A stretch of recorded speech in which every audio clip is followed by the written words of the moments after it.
Welcome to HTN Education. Today we will learn multiplication of any two-digit number with 51. 22 multiply 51, so the half of 22 divide 2 is equal to 11. Half of 36 equal to 36 divide 2 equal to 18.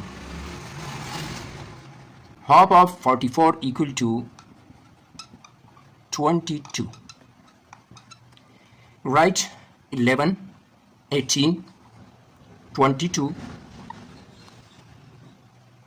Now write the number itself: 22, 36, 44.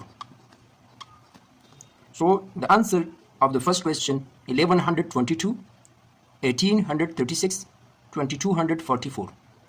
Write the answer of the last question yourself. If you like this video, share with friends, follow and subscribe HTN Education. Thank you.